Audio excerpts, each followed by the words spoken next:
Hello everyone, this is Lugnuts, and today we're going to be talking about priorities, also known as priority merges or prios or whatever you want to call them. These are super useful, one of the first things you should learn after you get the basics down. As the name suggests, a priority merge is where you have two or more lines that are merging together and you want to prioritize one of them over the other, so trains in that line will get to go before trains in other lines. Here's our situation. We have a busy main line with lots of trains on it, and this other wood pickup. And as this train has filled up on wood, it heads towards the main line. And over here, it comes and it cuts off these trains on the main line, forcing them to stop unnecessarily. What a jerk. Let's fix that by using a priority. Alright, so for priorities, we're mainly going to be using the three types of special block signals, being the entry signal, exit signal, and combo signal. So generally, the entry signal, which has the wide yellow bar, is going to be where trains on the deprioritized lines will wait, while we'll use the combo signal and exit signal on the prioritized line to give those trains priority. So for our first and most simple design, we'll turn this signal on the deprioritized line into an entry signal, and then take the first two signals here and turn them into a combo signal, which is the tall yellow, and an exit signal, which is the tall gray, respectively. So how does this work? So the entry signal here looks towards the combo signal, which in turn looks towards the exit signal. So if any of these signals are red, if there's a train in any of these blocks, it'll cause the entry signal to be red.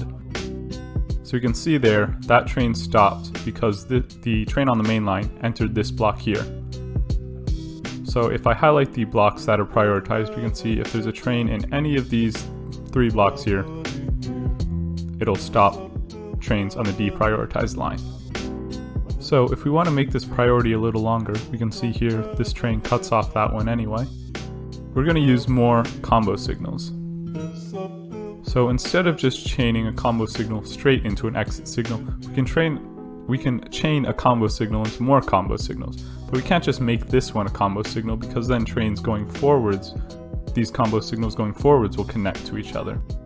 So what we do is we add an extra side line here. And we'll replace this with a normal signal, and the signal on the side part will have a backwards facing combo signal. So now the entry signal will look to this combo signal will look to this combo signal, and we can repeat what we did before. We could put another combo signal here and an exit signal here, and now we have priority on all of these blocks. So this is quite a bit longer and more suitable for our trains here. So what if we want to make this even longer? We can repeat what we did before, chaining combo signals together with little sidelines. So here we put an extra combo signal facing backwards and replace that with a normal signal. And now we've extended it by another little bit, and you can keep doing this however long you want. So now the covered area is all of this. So building these little side turnouts is a little bit tedious, so if you're lazy, you can just build the sideline even longer. And then just make sure that there are combo signals all along it, and normal signals on the straight part. And this way, we can just chain these combo signals all along the sideline backwards. So this is another way of building a priority. And we don't actually need all of these little prongs here. Just make sure that there are enough to cover the length of the train. So for example, if this train was here, we need to make sure that we have at least one covering this train in this block. So we can remove this one, but we should keep this one.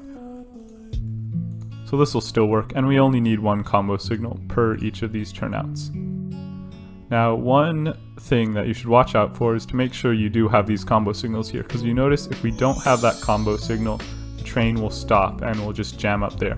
And that's because this little loop here forms a single block. So the train is actually blocking it itself here. So we need to make sure that we have the combo signal here, and that'll split that block into two and let the trains go through. Now there's actually a way to make the priority even longer, but without chaining more combo signals. So suppose here we have a combo signal and an exit signal, and we didn't have room to add more loops on the side. Maybe there's a station or a industry right there blocking us, but we want this priority to go even further back. We can actually use the mistake from before. So if we add a loop on the side here, And then what we can do is, instead of using block signals here, we can use path-based signals. And those are smart enough to know that the train can't cross into itself. We also need one back here. So now this priority will reach all the way back here, but without using more combo signals. So the way this works is this exit signal, it only sees the block, so it sees this whole U shape, and it sees that as a single block, so any train in that area will cause the exit signal to be read, and the whole chain all the way back to the entry signal will be read. So here I've moved the main line back a bit to be diagonal, and we can see that we can also easily build a priority on the diagonal, and it can actually be a little more compact. So here I'll build a little loop back, put our combo signal there. We can have a two-way combo to extend it back even further, and then the loops can be really compact like this. So we can have a combo signal like that, it'll just loop around there, and we can keep going back like that. So now we have a diagonal priority along these blocks here.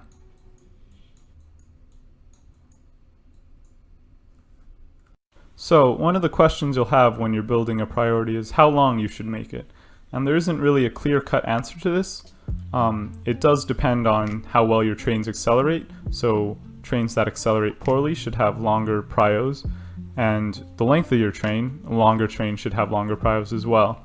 But really, you just have to try different lengths and see what works. So in this case, we've been using pretty long prios, and we can see if we look on this sideline here, all the trains are backed up, and we're giving terrible service to this forest. So this prio is probably a bit long for our situation. So another thing you might want to do with priorities is to have two lines that are merging onto one prioritized line. So in this case, since we already have all the combo signals set up, all we need to do is add that extra line and make sure we have an entry signal there. So this line will also be deprioritized. So there are a lot of different ways you can build these prios. So like, for example, you could use bridges if you wanted to, or tunnels. So we could have this priority go over this bridge instead of going through this loop here.